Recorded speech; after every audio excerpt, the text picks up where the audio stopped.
بسم اللہ الرحمن الرحیم۔ السلام علیکم۔ ہمارا آج کا موضوع ہے جنات۔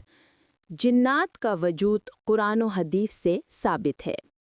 سورہ رحمان میں ارشاد ہے، اور اس نے جن کو آگ کے شعلے سے پیدا کیا۔ جنات کی تخلیق۔ جنات کا انسان سے پہلے پیدا کیا جانا۔ سورہ ہجر آیت 26-27۔ اور بے شک ہم نے انسان کو سڑی ہوئی کھنکھناتی مٹی سے پیدا کیا، اور جنات کو ہم نے اس سے پہلے آگ کے شعلے سے پیدا کیا۔ جنات کی بہت سی قسمیں ہیں۔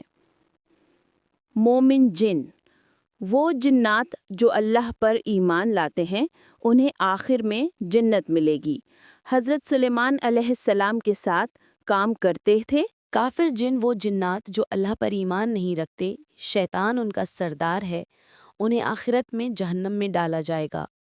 نافرمان جی، وہ جنات جو انسانوں کو تکلیف دیتے ہیں، جادو ٹونے میں ملوث ہوتے ہیں۔ عرب روایات میں مادر کو سب سے سرکش اور ضدی جن کہا جاتا ہے۔ کہا جاتا ہے کہ پرانے زمانے میں مصر کے ایک علاقے میں مادر سندھ ایک شخص کے جسم پر قابض ہوا، اور جب اس پر قرآن پڑھا گیا تو وہ چیخنے لگا اور بولا، ہم صرف طاقتوروں پر قابض ہوتے ہیں تاکہ ان کا غرور توڑ سکیں۔ کئی راوی کہتے ہیں کہ یہ جن مادر تھے جو عام دم کرنے سے نہیں نکلتے تھے بلکہ کئی دن لگے۔ مادر جنات نبیوں اور صالحین کی مخالفت کرتے ہیں، برائی کو پھیلانے میں سرگرم رہتے ہیں۔ اکثر جادوگر ان سے رابطہ کرنے کی کوشش کرتے ہیں۔ شیطانی جن، یہ وہ ہیں جو انسان کو گناہ کی طرف پھینکتے ہیں۔ نشے، گانے بجانے کی محفلوں میں اکثر شیطانی سے شامل ہوتے ہیں۔ غول، عرب دیہاتوں میں غول کا ذکر ہے کہ یہ بیابانوں، ویران جگہوں پر لوگوں کو راستہ بھلا دیتے ہیں۔ کہا جاتا ہے کہ غول اکثر شکل بدل کر انسان کو تنہا کرتا ہے۔ یہ محدثین یا مفسرین نے بطور لوگوں کے بیانات نقل کیے ہیں، اصل اللہ کے پاس ہے۔ شیطان دراصل جنات میں سے تھا۔ سورہ کہف 50۔ سوائے ابلیس کے وہ جنات میں سے تھا، پس اس نے اپنے رب کے حکم کی نافرمانی کی۔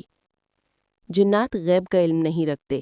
تیز رفتار حرکت کر سکتے ہیں، مختلف شکلیں اختیار کر سکتے ہیں، انسانوں سے طاقتور ہیں۔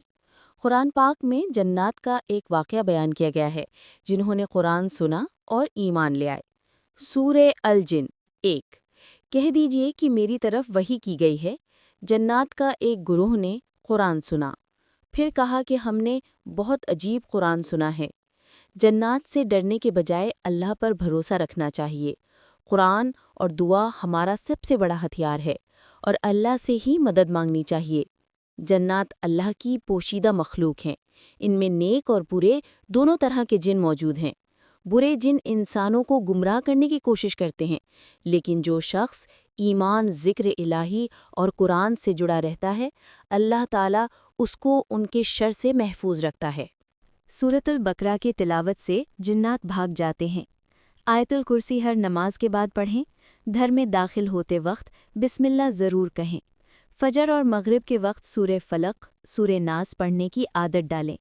یاد رکھیں، جو شخص اللہ کے قریب ہوتا ہے، جنات اس سے دور بھاگتے ہیں۔ اللہ تعالی ہمیں ہر شر سے محفوظ رکھے۔ آمین۔